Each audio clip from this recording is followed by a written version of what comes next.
सनत कुमार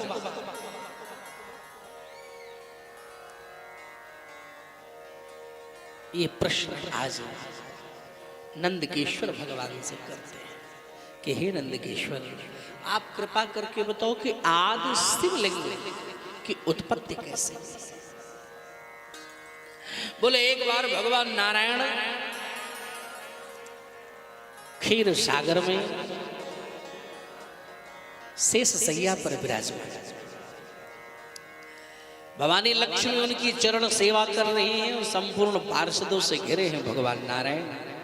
उसी वक्त ब्रह्मा जी का आगमन वहां हो, तो ब्रह्मा जी को आज पता नहीं क्या हो गया, ऐसा लग रहा है कि ब्रह्मा जी भी आज नशे में आ गए। ब्रह्मा जी पहुंचते ही भगवान नारायण से कहते हैं, अरे बेटा नारायण उठो,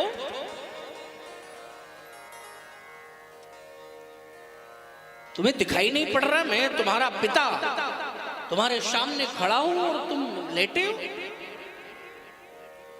उत्तिष्ठ वत्स माम पश्य तव नाथ निहागतम, तुम्हें दिखाई नहीं पड़ रहा। भगवान नारायण मुस्कुराते हुए बोले, स्वस्ति स्वागतम वत्स। अरे भूल गए क्या, ये कैसी बहकी बहकी बातें कर रहे हो।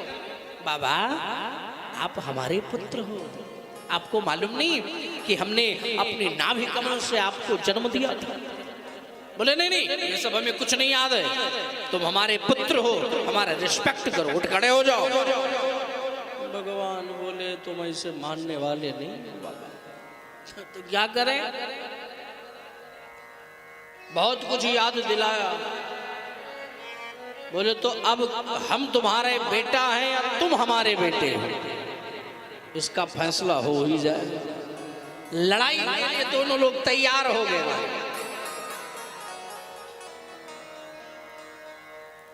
युद्ध प्रारंभ होने की तैयारी। भगवान नारायण ने माहेश्वर शास्त्र को संभाल लिया, ए बाबा सावधान। और ब्रह्मा जी बोले, विष्णु भगवान सावधान, पशुपात अस्त्र लेकर के तैयार। अब जितने देवता थे हाय हाय भागे महाराज, गजब हो जाएगा, प्रलय हो जाएगा। अगर दोनों देवता आपस में टकराए तो सब भागे भागे भागे भागे पहुंच गए कहां, शंकर जी के पास। शिव भोले भंडारी शरण अब आए तिहारी। अगर ये भाव लेकर भोलेनाथ के शरण में जाओ ना, भोलेनाथ आपको छोड़ेंगे नहीं, पकड़ लेंगे। और जब भोलेनाथ पकड़ लिए फिर किस बात की चिंता। जाकर के संपूर्ण रहस्य का वर्णन किया, ऐसा ऐसा होने जा रहा। लेकिन एक बात और स्पष्ट कर दूं, ये एक लीला है, ये दोनों देवता एक लीला कर रहे। क्यों? क्योंकि ये लीला के माध्यम से ही भगवान शिवलिंग का प्राकट्य होगा, आदि शिवलिंग प्राकट्य होगा। दोनों लोग तैयार खड़े हैं,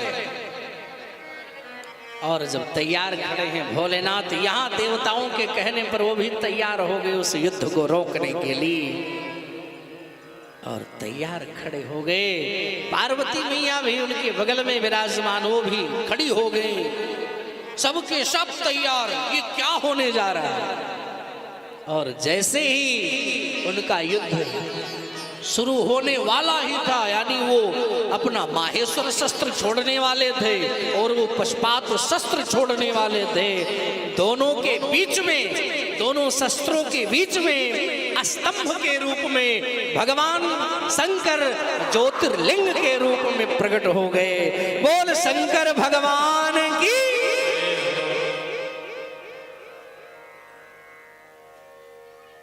ए बाबा रुको रुको रुको रुको, ये क्या आ गया बीच में अचानक। बोले आप अपना अपना शस्त्र रखो, पहले पता लगाओ ये है क्या, ये कौन बीच में आया भाई। भोलेनाथ ज्योतिर्लिंग के रूप में प्रकट हुए।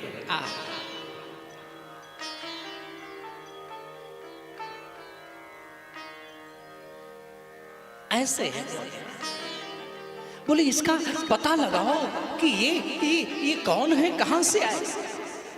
तो भगवान नारायण बोले कि ए बाबा, हम नीचे की ओर पता लगा रहे हैं, तुम ऊपर जाके पता लगाओ।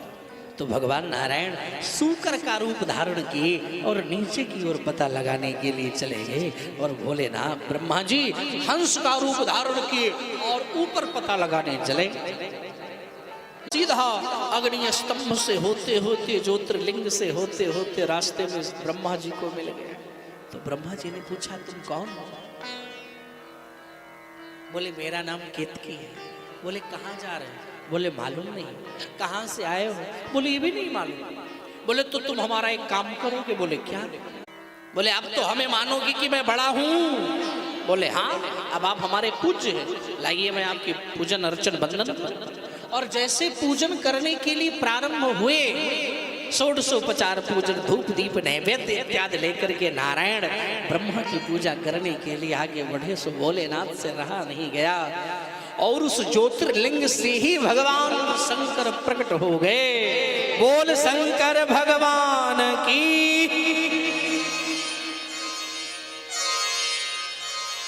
बोले जय हो। हे नारायण, आपके निष्ठा से मैं बहुत प्रसन्न हूं।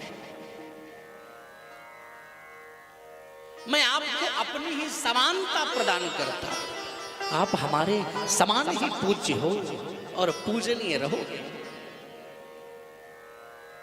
लेकिन जब ब्रह्मा जी को देखा तो बाबा की भ्रुकुटी टेढ़ी हो गई भोलेनाथ। और भ्रुकुटी के मध्य भाग में भोलेनाथ ने भैरव को प्रकट कर दिया। और भैरव ब्रह्मा जी से कहा बाबा, तुम्हें पुजवाने की बड़ी आवश्यकता है ना, बड़ी आकांक्षा है, अब हम तुम्हारी पूजा करें। ए भैरव, ब्रह्मा जी की पूजा करो। बोले महाराज कैसे? बोले तलवार से। हाँ, ब्रह्मा जी की पूजा तलवार से? बोले हाँ। बोले कैसे? बोले नून मरचे खड़गे, तलवार से करो।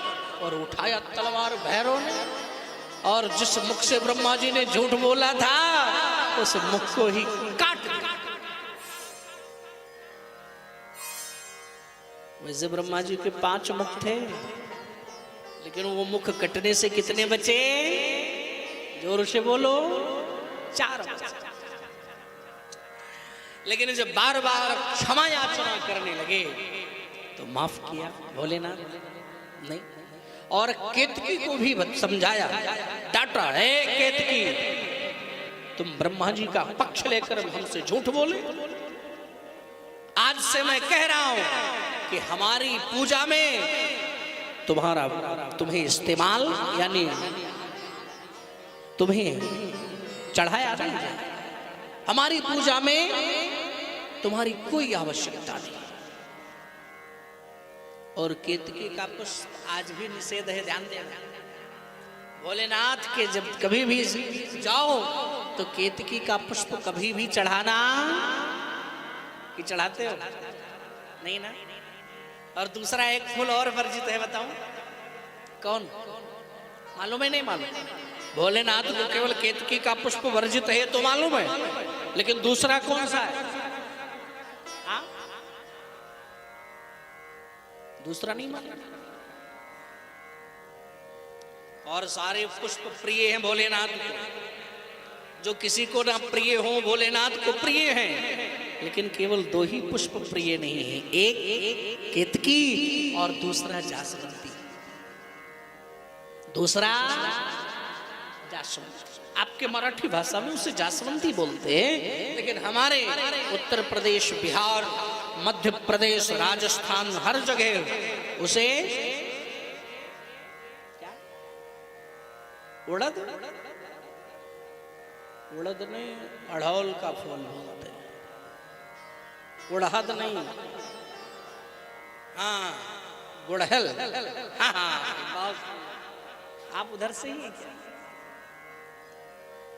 कहाँ वाले? ये बात क्या कहना है भाई, इनका स्वागत। तो कहने का प्रयोजन यही है मेरे भाई बहन, ये 2 फूल आप ध्यान देना, भोलेनाथ को कभी चढ़ाना नहीं। और अगर चढ़ भी जाए आपको दिखाई पड़ रहा है तो दौड़ के उसको हटा दे, क्योंकि भोलेनाथ इससे पसंद नहीं।